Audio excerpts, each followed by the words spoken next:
Hi friends, YouTube के welcome knowledge में आपका एक बार फिर से स्वागत है। हम लोग आज बात करते हैं इडियम्स एंड फ्रेजेस। पिछली हमने 2 वीडियोस में इडियम्स एंड फ्रेजेस बताए थे और आज उसका थर्ड पार्ट है। दोस्तों यहाँ पे हम इडियम्स एंड फ्रेजेस एक वीडियो में 6 या 7 और 8 तक हमने लिए हैं। दोस्तों ये मैं जो 6 या 7 लेके चल रहा हूँ, इसका मतलब ये है कि मैं जब धीमे धीमे लेकर चलूँगा तो कहीं ना कहीं आप लोग डेली वीडियोस में जितना भी कंटेंट है वो आप कवर कर सकते हैं। यदि मैं एक ही बार में बहुत सारे इडियम्स एंड फ्रेजेस रख दूंगा तो कहीं ना कहीं आपको उस चीज़ की प्रॉब्लम हो जाएगी। इसलिए हम लोग रिमझिम बारिश की तरह इसको पढ़ेंगे। जैसे कि एक बार जब डाउनपॉर होती है, मूसलाधार बारिश होती है, तो बारिश तो बहुत तेज़ होती है, लेकिन वो जैसे ही पानी नीचे गिरता है वो ज़मीन में नहीं जाता है क्योंकि तेज़ बारिश हो रही है। और जब रिमझिम बारिश होती है तो पानी नीचे तक जाता है। उसी तरह हम लोगों को भी बहुत स्लो पढ़ना है, कम उसमें पढ़ना है, कम चीज़ लेके पढ़ना है ताकि हम लोग अच्छे से उसको पढ़ सकें और हमारे माइंड में वो सीधे भा जाए। तो दोस्तों आज बात करते हैं हम लोग इडियम्स एंड फ्रेजेस। दोस्तों आज का हमारा इडियम्स है सिटिंग ऑन दी फेंस। दोस्तों यहाँ में जो अलग सी मीनिंग है मैं उनका मीनिंग भी बताता जाऊँगा, जैसे कि पिछले वीडियोज़ में हमने बताया हुआ है, और जो इसका मीन है वो तो मैं बताता ही जाऊँगा। तो दोस्तों फर्स्ट नंबर देखते हैं क्या है सिटिंग ऑन दी फेंस। यहाँ पे लिखा है दोस्तों sitting on the fence. Sitting मतलब बैठना, ऑन दी फेंस, फेंस मतलब होता है चार दीवार। चार दीवार दोस्तों जो घर के चारों ओर बाउंड्री बनी होती है इसको होते हैं चार दीवार। तो लिखा है सिटिंग ऑन दी फेंस। अगर दोस्तों ये जितने भी हमने याद दिए ये एग्जाम के आए हुए हैं, हमने एग्जाम पेपर से निकाला हुआ है, इसलिए सारे के सारे ये मोस्ट इंपॉर्टेंट हैं। तो दोस्तों यहाँ लिखा है सिटिंग ऑन दी फेंस, चार दीवारी पर बैठना। अब दोस्तों इसका कैसे मतलब समझेंगे। अगर कोई चार दीवारी पर बैठा है, मान के चलो एक ये बाउंड्री है और बाउंड्री पर अगर कोई बैठा है तो वो ये कंफ्यूज हो जाएगा कि मैं इधर कूदूं या मैं इधर कूदूं। कंफ्यूज हो जाएगा वो, मैं इधर कूदूं या मैं इधर कूदूं। तो यहाँ लिखा हुआ है सिटिंग ऑन दी फेंस, इसका यहाँ पे मीन हो जाएगा hesitating which side to take, यानी वो खुद के इरादे नहीं समझ सकता है कि मैं ये वाला काम करूं या मैं ये वाला काम करूं। इसका हिंदी मीन हो जाएगा भ्रम में होना। भ्रम में होना या तो दुविधा में होना।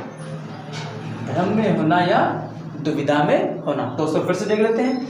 लिखा है सिटिंग ऑन दी फेंस, चार दीवारी पर बैठना। अब जब कोई चार दीवारी पर बैठा है तो वो ये कंफ्यूज हो जाएगा कि मैं इधर कूदूं या मैं इधर कूदूं, अर्थात वो भ्रम में है। वो किसमें है? वो भ्रम में है।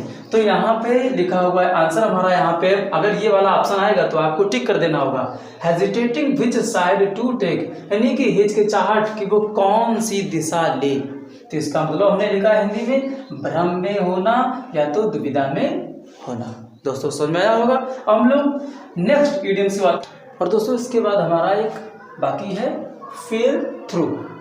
तो यहाँ दोस्तों लिखा है फेल थ्रू। फेल थ्रू का मतलब होता है, इसको मैं हटा दे रहा हूँ, फेल थ्रू का मतलब होता है, यहाँ लिखा है फेल, इसका आंसर क्या जाएगा? फेल। तो इसका भी मतलब होता है असफल होना। असफल होना। दोस्तों यहाँ पर एक मीनिंग आपको और बताना चाहूंगा, ये फेल लिखा है, अगर केवल एक तो फेल फाल का सेकंड फॉर्म होता है, एक जो फेल है वो फाल का सेकंड फॉर्म होता है। अगर फेल फर्स्ट फॉर्म में यूज किया जाए, अगर फेल को फर्स्ट फॉर्म में यूज किया जाए तो इसका मीन्स होता है किसी पेड़ को या किसी ऐसी जो खड़ी हुई चीज है उसको काट के जड़ से गिराना। तो इसका मतलब एक दूसरा क्या हो जाएगा?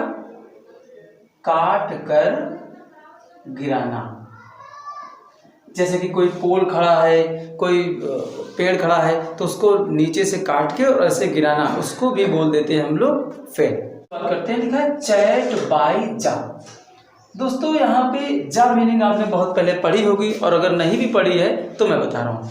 दोस्तों यहाँ लिखा है जा, जा मीन्स होता है जबड़ा। क्या होता है? जबड़ा।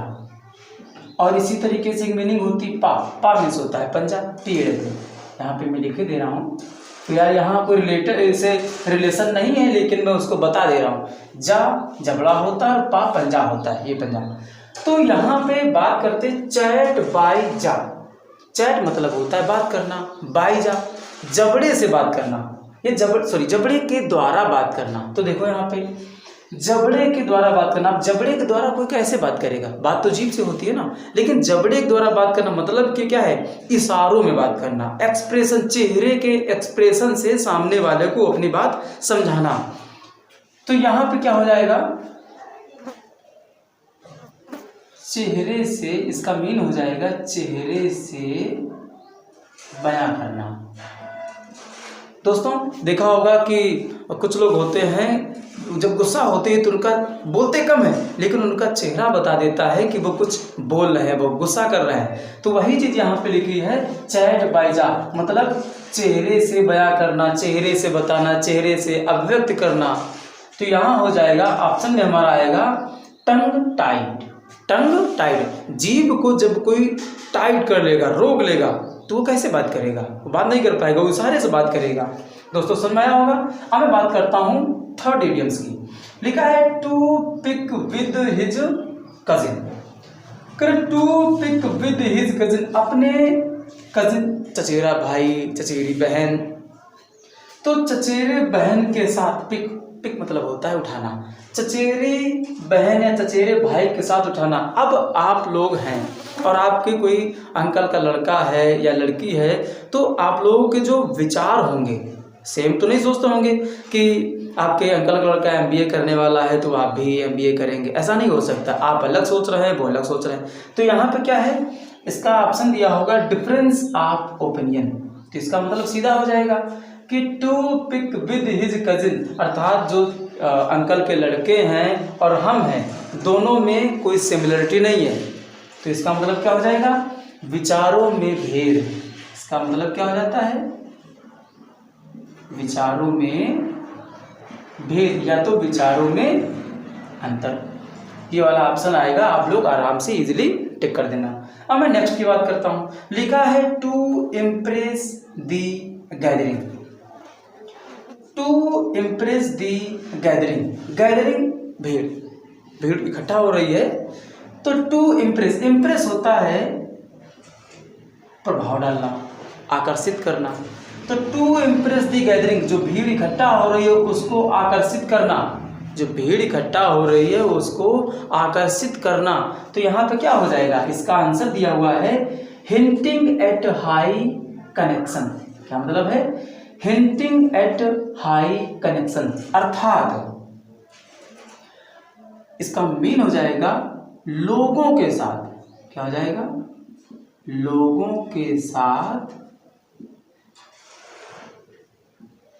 घुलना मिलना। क्या हो जाएगा? लोगों के साथ घुलना या मिलना। अब देखो कैसे, टू इम्प्रेस दी गैदरिंग, बहुत ज्यादा भीड़ है, उसको जब इम्प्रेस करोगे, जब भीड़ को आप इम्प्रेस करोगे, तो इसका मतलब क्या है कि आप लोगों के साथ बहुत ज्यादा घुल मिल रहे हैं, बहुत ज्यादा कनेक्शन क्लोज हो रहा है। तो यहाँ पे ऑप्शन अगर आ जाएगा हिंटिंग एट हाई कनेक्शन, तो आप ये टिक कर देना। हिंदी में लिख दिया है लोगों के साथ घुल मिल जाना, अर्थात घुलना मिलना। नेक्स्ट की बात करता हूं, ended in A फिएस्को। Ended in ए फिएस्को, ये दोस्तों यहाँ पे फिएस्को एक मीनिंग है, बहुत अच्छी मीनिंग है। फिएस्को मीन्स होता है असफलता। क्या होता है इसका मीन्स? फिएस्को इंपॉर्टेंट मीनिंग है दोस्तों, ये एग्जाम ओरिएंटेड मीनिंग है, इसको आप लोग नोट डाउन कर लेना। फिएस्को मीन्स होता है असफलता। तो यहाँ पे क्या लिखा है? एंटेड इन ए फिएस्को, इसका मीन्स क्या हो जाएगा? इसका मीन्स हो जाता है वाज एन उत्तर फेल्योर, अर्थात असफल होना। क्या होता है? असफल होना। क्या हो जाएगा? एंडेड मतलब समाप्त हो गया, समाप्त इन ए फिएस्को, असफलता में समाप्त हुआ, अर्थात उसकी जो एंडिंग हुई है वो कहाँ पर हुई है? असफलता में। जब असफलता में एंडिंग हुई है तो इसका मतलब क्या है? वो असफल हुआ है। यहाँ सामने लिखा है एंडेड इन ए फिएस्को, असफलता में समाप्त होना, असफलता की समाप्ति अर्थात वो फेल हो गया। नेक्स्ट एंड लास्ट यहाँ पे लिखा है शॉट इन दी आर्म। दोस्तों ये मोस्ट इंपॉर्टेंट है, क्योंकि यहाँ पे लिखा शॉट। शॉट तो सबको पता ही होगा, शॉट मतलब जैसे हम लोग क्रिकेट खेलते हैं तो बोलते हैं शॉट, अर्थात चोट लगाना, चोट मारना। तो यहाँ लिखा है शॉट इन दी आर्म। दोस्तों यहाँ पे अधिकतर जो स्टूडेंट्स होते हैं वो इस वाले में इसलिए कंफ्यूज हो जाएंगे क्योंकि लिखा है आर्म। आर्म मीन्स होता है भुजा, तो भुजा में जब चोट लगेगी तो आदमी हो जाएगा कमजोर। तो अगर वहाँ पे डिसअपॉइंट वाला या कुछ ऐसे कमजोरी वीकनेस वाला अगर कोई ऑप्शन आएगा तो 100% उसी में सब लोग टिक लगाएंगे, लेकिन ऐसा नहीं है। यहाँ पे लिखा है शॉट इन दी आर्म। आपने देखा होगा जब कोई रनिंग करता है या जब कोई ऐसा काम करता है एनर्जी वाला, तो वहाँ पे उसको एनर्जी बूस्टर दिया जाता है। क्या दिया जाता है? एनर्जी बूस्टर दिया जाता है। तो यहाँ पर shot in the arm, injection लगाया जाता है, एनर्जी वाला इंजेक्शन कुछ लोग लगाते हैं अपने आप को एनर्जी बूस्ट करने के लिए। तो इसका मतलब क्या हो जाएगा? यहाँ लिखा है इनकरेजमेंट, अर्थात इसकी हिंदी हो जाएगी साहस का बढ़ावा, साहस का बढ़ावा।